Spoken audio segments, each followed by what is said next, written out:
Hey everyone, welcome back to our Spring Boot tutorial series. Today we will discuss Spring Initializr.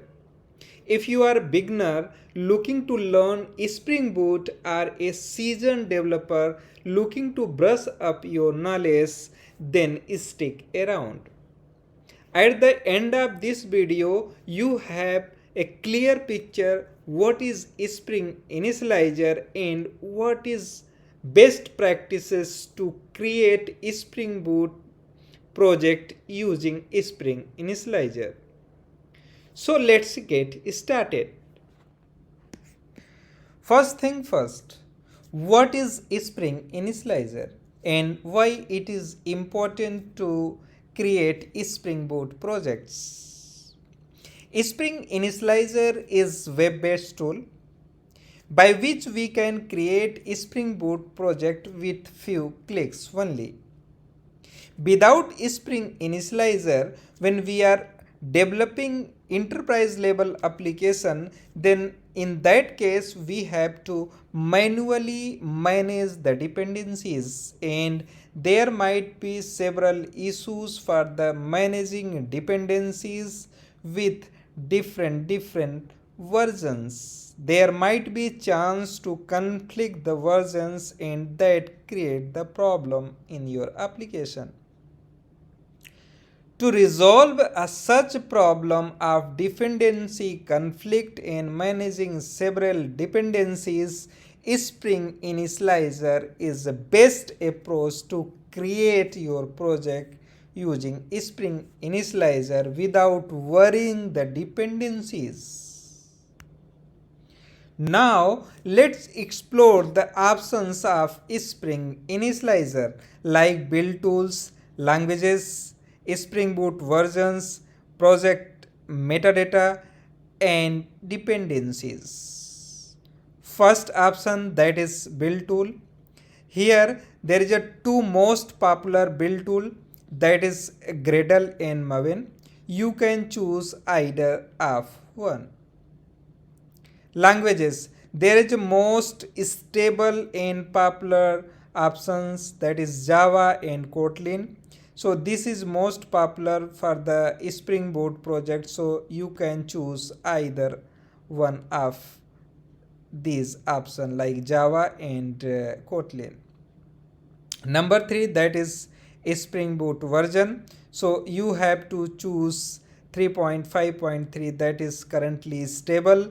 So always remember, you have to choose stable version and don't use any snapshot version because this is under development version, right? Project metadata, what is group?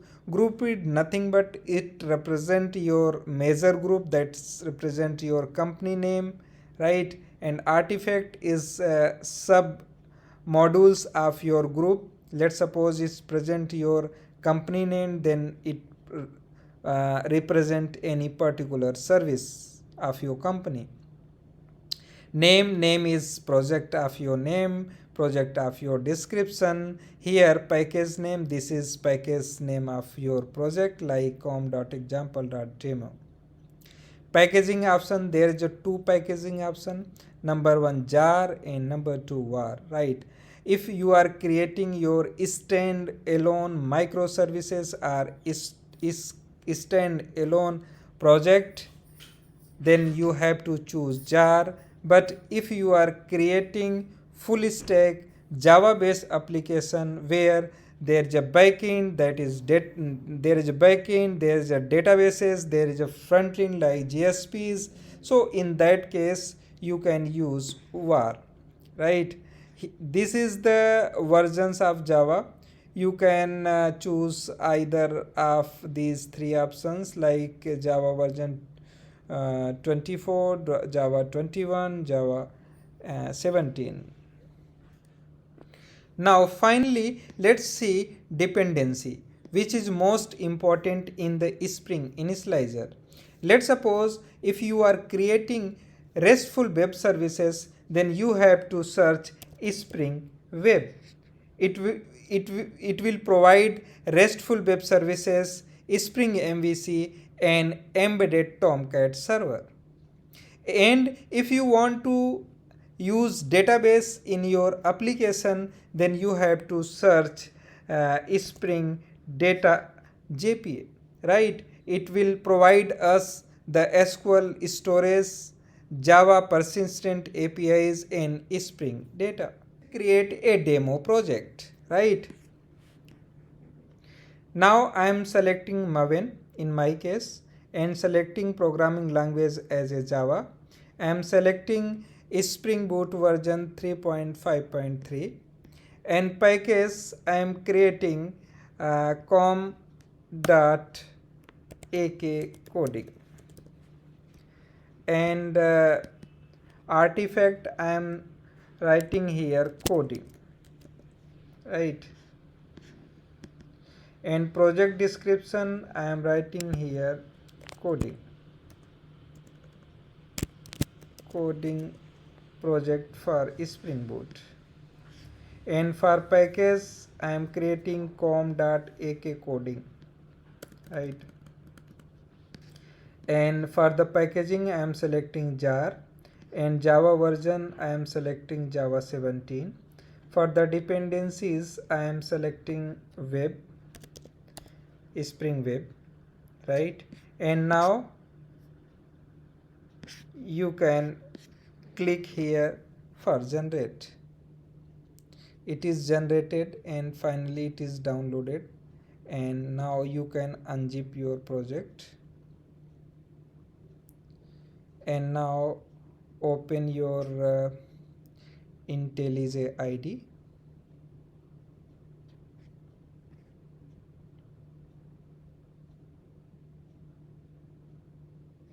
Now click on open and go to download and select your project and open it on Spring Boot, in IntelliJ IDEA. Finally, your project is ready. This is your project, right? Here you can see com.ak coding is your project, right? And go to your pom.xml. You can see your group ID is com.ak coding and your artifact ID is coding, right? So open your coding application. This is your application class, right? That's it for the today's video. If you found this video helpful, don't forget to like, share and subscribe for more tech insight videos. See you in next time. Until then, keep